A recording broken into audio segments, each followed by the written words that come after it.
everybody, Alex Albrecht here. You are watching SideQuesting's E3 coverage. Go game! Welcome everybody, this is day finale, I guess you could call it, day XXX of the E3 conference for 2012. We've had a lot to see. You've probably obviously watched our last couple of shows. We hope you have. And so we'd like to kind of close up the conference on the kind of the best of what we've seen, some of our favorite things. So, Mike, what? Obviously today we saw some Activision. Yesterday we saw a lot of stuff in the Microsoft and Sony booth. What were some of the things that kind of stuck out to you? Yesterday I kind of walked around the Sony booth a little bit. I played some Eve, or Dust 514, I guess, is a better name for it. The actual name for it. And it was pretty good. At first it was a lot. I mean, it's a shooter. It's a Battlefield style shooter. There's objectives, things like that. I didn't get a whole lot of time with it. Started lagging a lot on me, and I don't know if they had just an on-site server running or what it was. One of the things I couldn't really figure out is that you're supposed to be contracted by players of the Eve universe. They tell you, hey, go someplace and destroy this base or destroy that base or whatever. But I was kind of talking to the guy. I couldn't really figure out what the motivation was for that, for that partnership. What you get out of it, what they get out of it, if there's any crossover between the two games. But I mean, it seemed like a decent shooter. It's going to be free, microtransactions, and there's no reason to not try it out. But, that's one of the things that I saw at just kind of in the Sony Online Entertainment booth in general was a lot of those free-to-play shooters. I mean, they had, I think it was Bullet Run was one of them, which played like FPS genre. And then you had PlanetSide 2, which I never played the original PlanetSide, but this one was actually kind of interesting because I played it earlier in the day and didn't really click with me, and I came back in the afternoon and took a look at it, and something about it made it almost irresistible to put down. I think it was just because it was these really quick spurts of action that, again, kind of like my sex life, really quick spurts of action that they kind of kept pulling you back in. So that was one I actually kind of enjoyed. Anything else at Sony that you saw that piqued your interest? I didn't spend a whole lot of time at Sony yesterday. I played a little bit of cross-play Street Fighter Cross Tekken. Oh, how was that? Between the Vita and PS3.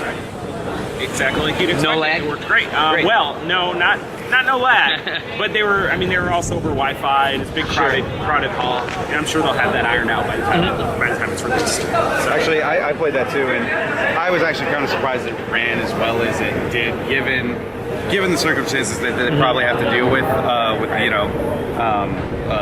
local network and Wi-Fi and all that kind of stuff. But I was pretty amazed at.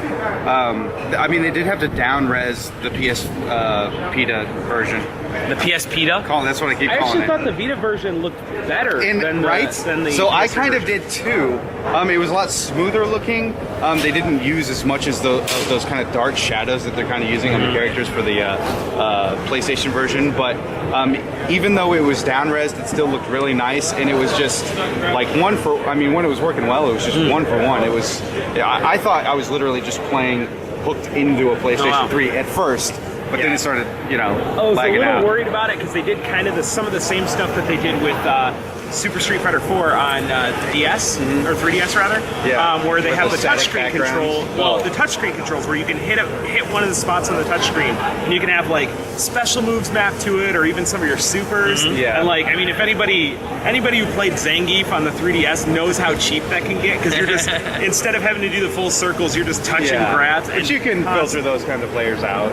You can, but And that stuff doesn't bother me that much. If you want to play how it's supposed to be played, you still can, but sure.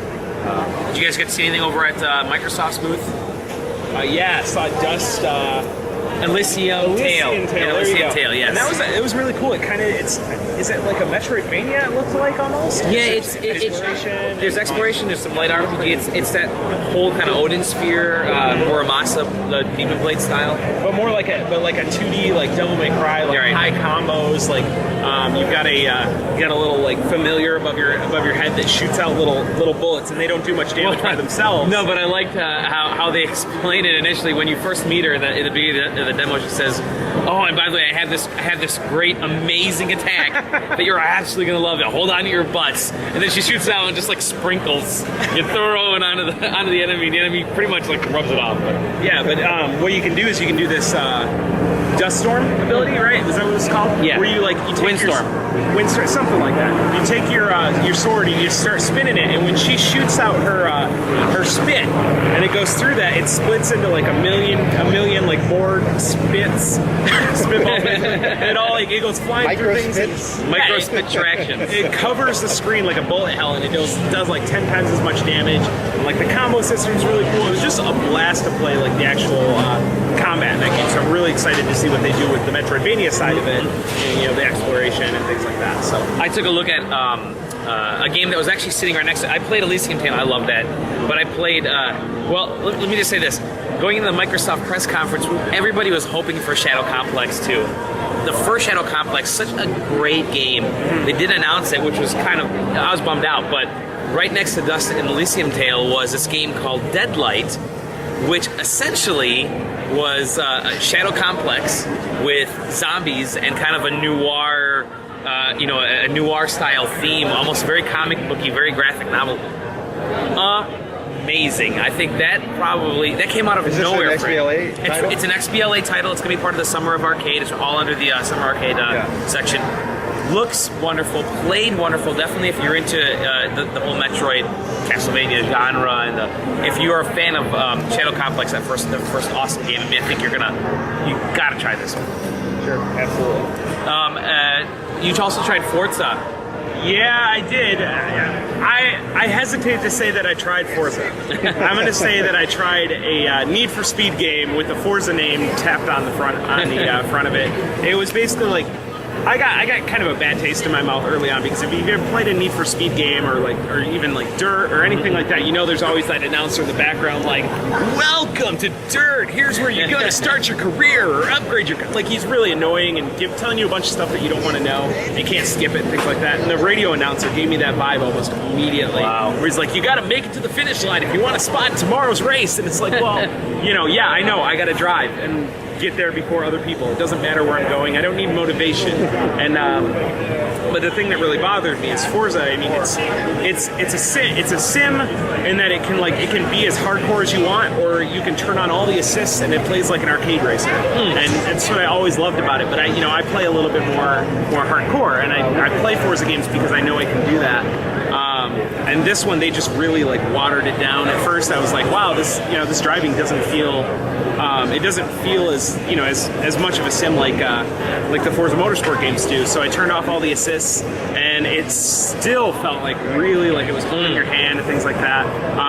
The other racers that you were supposed to be trying to beat to get to the end, they seemed to come out actually at scripted intervals. There'd be side streets, and you get to that point, and then they'd slide out right in front of you. And it's like that's cool from a cinematic standpoint, but I didn't get the feeling that I was actually racing them. I got the feeling that I was just had to avoid cars and make it to the end.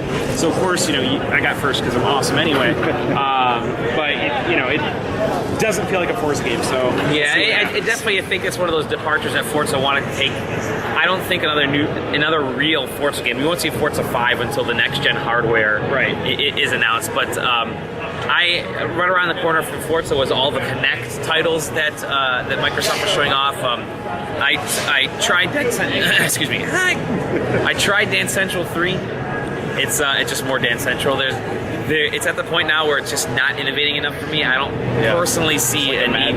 It's maybe even less so. Yeah. Madden this year was astounding. Yeah. But we'll get into that later on. So I tried Dance Central 3, and then I walked around the corner and took a look at the Marvel Avengers game. I think it was Battle for Earth or so.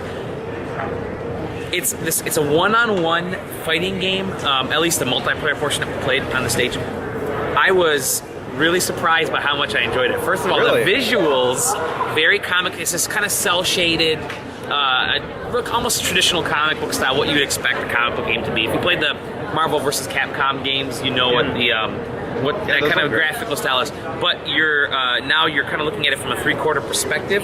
and all your hand motions, all your functions, all your jumps, all your kicks, all your punches translate to do special moves for the character. So it's definitely a fighting game, but I can see the kid in me is just like. So I was Thor the first time around, and you could do this hammer pound, which literally is you're holding this fake hammer, in your mind, and you're pounding down, and it felt so good to see him do that same move. And then I think one of the moves was Wolverine. You kind of take your hands and you do this almost grab in midair, and you see him do the same thing with his claws. Really fun, and the crowd just started to build there. I think people need to take a look at it because it's one of those games that you're just going to walk past because you're going to think, it's just how they're connected. Actually, that's what I did, because I saw someone just kind of going like this on that, and I was like, well, I think maybe that told me all there was to be with it. It is a little bit of a workout because you're doing all the functions, but it's kind of like the first realization of what everybody thought. Yeah, I found it pretty responsive.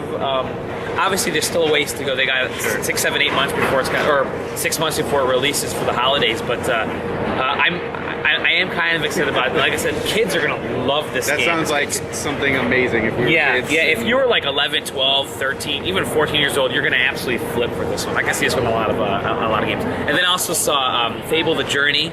And visually, it's really nice, a really good looking game.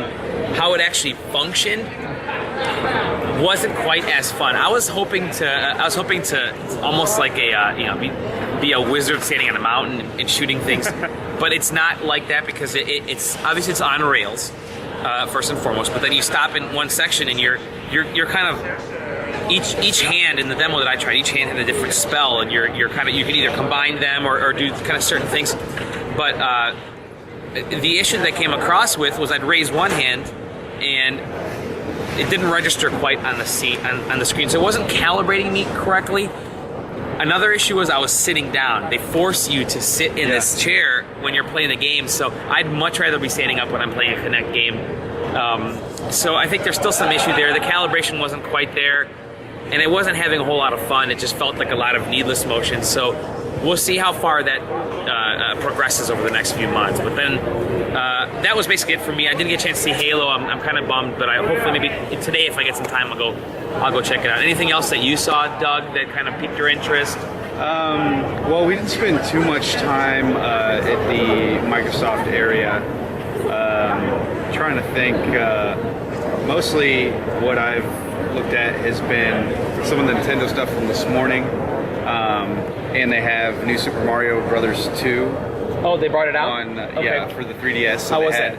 Actually, so it plays just like all the Mario stuff. All the Marios of late, but the coin element. I mean, they really are emphasizing that coins are it's just wall-to-wall coins.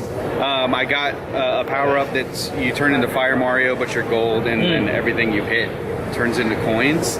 And that was actually pretty cool. And I can see where they're going to do some kind of elements where maybe you need certain power-ups to get to the special coins and things like that. And the raccoon suit plays just like in Super Mario Bros. 3, so P-meter and the whole thing. They finally got one of the suits right. Yes. Yeah, it was instantly, I was like, oh, yes. Yeah, right. Thank God. Great. Yeah, this feels like I'm back in the saddle. So there's a lot more vertical then, since you can fly? It's actually not. The perspective is actually pretty zoomed. More so than the new Super Mario Wii, blah, blah, blah. That's kind of pulled out a bit for the 4-player. But this is about, at least what I played, about as zoomed as it was on the original DS. But you know, you'd expect. It's what you'd expect, and they're serious about the coins being a emphasis in the game. So gotta make them money. Yeah. They're not gonna make it on the Wii U. Yeah. Well, at least Mario makes it. Anything else you saw that floated your boat? Or we started kind of doing some of those Nintendo Land. Yeah, and what did you think?